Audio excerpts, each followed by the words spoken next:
Hey everyone, what is going on? Welcome back to the Handmade and Beyond podcast. Glad to be back with you guys as usual. And I know Fridays are usually quick question Fridays. I've been doing a lot of these for a long time, but I'm actually mixing it up. I'm changing gears a little bit for you guys to keep you on your toes. And I'm instead going to do a what would LL do?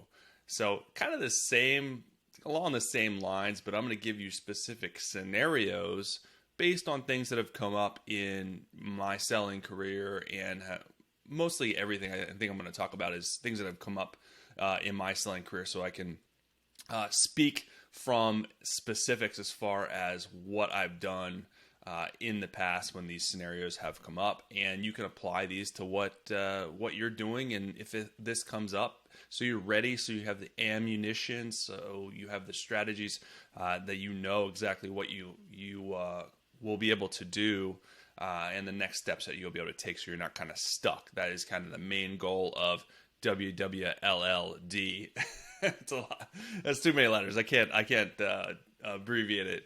But yeah, so in this episode, I'm going to do a what would LL do, and the scenario that I'm going to present to you today is someone wants a custom order, but you don't offer custom products, or you don't allow custom orders. So what would I do? And this is something that I've actually done and dealt with plenty of times, because I don't offer custom orders. I don't have that option on my listings, but that doesn't mean that I won't do a custom order. I just don't have it set up where people can order custom products. So here's a couple of questions that you have to run through to see if this is going to be a good fit for you and if it's right for your business. So the first one is the obvious one, the most obvious one is, can you even do custom?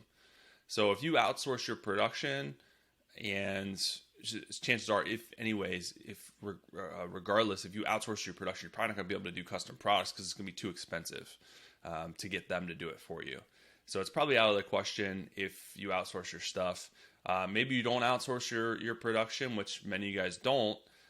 Still, is it viable for you to do a custom product? So how hard is it going to be? What's the actual request? First off, how hard is that request going to be to fulfill?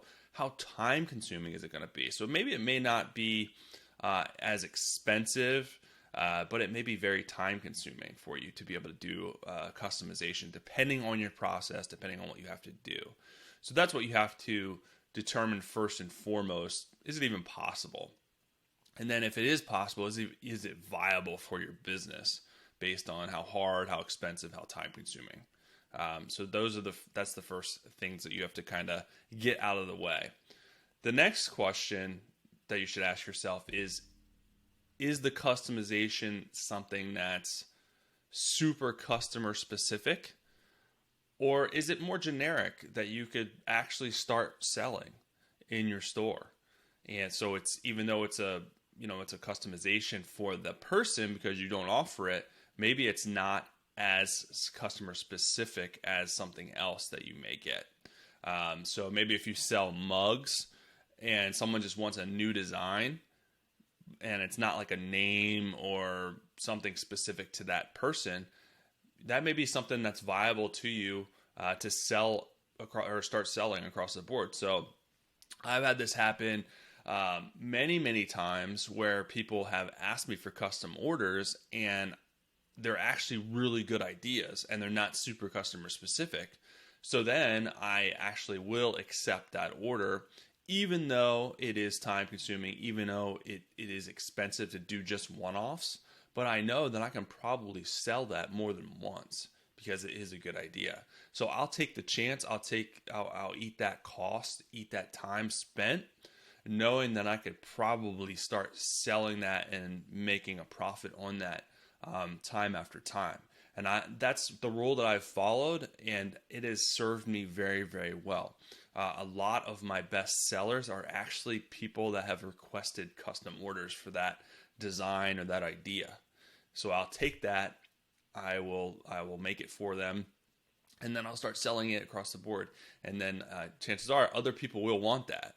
So it's very surprising how many good ideas come from your customers. So pay attention to them. Don't just write them off that I don't really like the idea, or I don't think that's going to be good. So even though if you don't, maybe you're not completely in love with it, it may be a really good idea. So you have to decide what's right for your business, but it could definitely benefit you if it's not super specific to just start selling it to all your customers. All right, so once you go through those questions and you figure out, is this going to be right for you? Does it make sense depending on what it is? Then you have to decide, okay, are you going to say yes or no? So if you say yes, then the next steps come where you have to tell the customer, okay, here's how long it's going to take. Here's the time frame. I have to actually send you the listing, put up the listing, send it to them. You have to make sure that if you are going to do a custom order for the person, that they buy the listing before you do the order. All right. Don't wait. Don't do. So I can see some of you were probably like, well, I need to take a picture of the final product and then put that on the listing and then send that to them. No, you can put a generic listing picture up in the meantime, send them that with the correct details, the correct price, make them buy that. That's the only person that is going to be sent to. You can do a quantity of one. When you send it and they buy it, it's going to sell out, and then it's going to automatically take the listing down. All right, and then you make the product, and then if you are going to sell it again, you can take the picture, then relist it for everybody. So make sure you're doing it like that. Make sure they buy first, because some of these people won't buy. I know it's heartbreaking. People once ask for something and then they don't actually buy it, but it does happen. So just be prepared for that. Another thing that you can do is maybe it's just a tweak on an existing product. You can add a personalization option. You can open the personalization option on that listing and allow for basically customizations of that product. However, if you do that, you are opening the door for more people to order customizations of that product, and if you don't want to sell more than one off of that product, don't do it that way. But if it's something, maybe someone wants a name on something and it's actually pretty easy and cost effective for you to do that, and you just haven't thought about doing that, then you just add the personalization option on your listing so that they can select that they want it personalized and then put what personalization they want. And then you're good to go. You don't have to create a new listing. So think about that and how you want to do that. If it is a no, if this is not right for you, which I've sent no's plenty of times, so don't be afraid to say no. This is your business at the end of the day. Just explain why to them. Usually it's because it's too time consuming and too costly. I mean, those are usually the two reasons as far as why you wouldn't want to do this, why it's not right for your business. Just make sure you thank them. Make sure you're replying pretty fast. Not only will it help your message response rate, it'll just be good customer service to not leave them hanging. So I've sent this out, like I said, plenty of times. I've never had anyone get upset, so don't be afraid. You can even save this as a custom reply. If it's something you get asked a lot of times, you save that generic reply, and then you're ready to go. You just explain in there the reason. It doesn't have to be super specific. Usually, like I said, it's those two reasons that you wouldn't want to do a customized order. But that's it, guys. That is how I kind of look through and decide to do custom orders or not, and then how you can use that custom order, piggyback off that to actually benefit your business as a whole, and maybe offer those products to everyone down the road if it's right for your business, if it makes sense, if it fits. And if it's something that you want to do, because this is, you have to be happy with what you're doing in your business and not, you don't want to always feel like work. You're a creative person, I'm sure, like me. So you want to make sure that you are happy and not doing stuff that you don't necessarily want to do. But that's it, guys, for the first inaugural episode. Inaugural? Did I say that right? Inaugural? Talking is hard. I'm recording this. It's pretty early in the morning, so maybe I should wait until I have a couple more cups of coffee before I start recording these episodes. But hopefully you enjoyed this episode. I'll be back with some more of these and some regularly scheduled podcasts, of course, for you guys.